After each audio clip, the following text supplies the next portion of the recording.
नमस्कार. मी राहुल सीताराम साळवे, बेरोजगार दिव्यांग कल्याणकर्ते संघर्ष समिती महाराष्ट्र राज्य.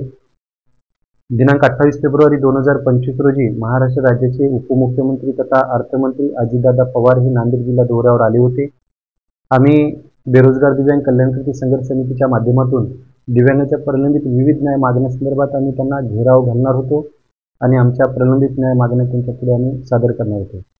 परंतु कायदा व सुव्यवस्थेचा प्रश्न निर्माण होऊ नये यासाठी मध्यरात्री 2 वाजेपर्यंत जिल्हा पोलीस अधीक्षक, ॲडिशनल SP आणि DYSP तसेच शिवाजीनगरचे पोलीस निरीक्षक यांनी तत्परता दाखवत मध्यरात्री 27 तारखेच्या रात्री 9 ते मध्यरात्री 2 वाजेपर्यंत आमची सविस्तर अशी चर्चा झाली, बैठक झाली. या बैठकीमध्ये असा निर्णय झाला की कायदा व सुव्यवस्थेचा कुठेही प्रश्न उद्भवू नये आणि दिव्यांगांना या धावपळीमध्ये कुठेही त्रास होऊ नये यासाठी त्यांची भेट ही विमानतळावर घडवून आणली जाईल आणि दिव्यांग शिष्टमंडळ घेऊन जाणे असं तय झाले.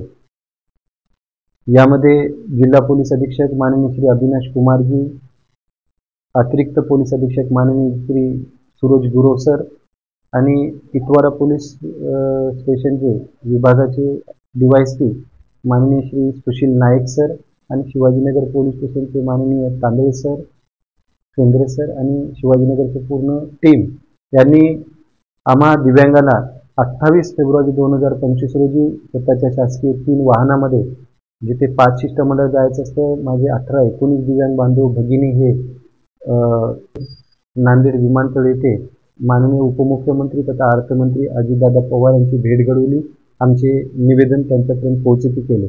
याबद्दल मी आपल्या माध्यमातून नांदेड जिल्हा पोलीस प्रशासनाचा, ज्यामध्ये खरे कर्तव्यदक्ष असे पोलीस अधीक्षक माननीय श्री अविनाश कुमारजी, तसेच दुसरे कर्तव्यदक्ष अतिरिक्त पोलीस अधीक्षक माननीय श्री सूरज गुरव सर आणि तिसरे कर्तव्यदक्ष असे DYSP इतवारा विभागाचे माननीय श्री सुशील कुमार नाईक सर आणि शिवाजीनगर पोलीस स्टेशनचे कर्तव्यदक्ष पोलीस निरीक्षक माननीय श्री तांदळे सर यांच्यासह केंद्रे सर आणि संपूर्ण शिवाजीनगर पोलीस स्टेशनच्या पथकाचे मी व माझे संपूर्ण दिव्यांग बांधव भगिनी आज आपल्या माध्यमातून आभार व्यक्त करतो.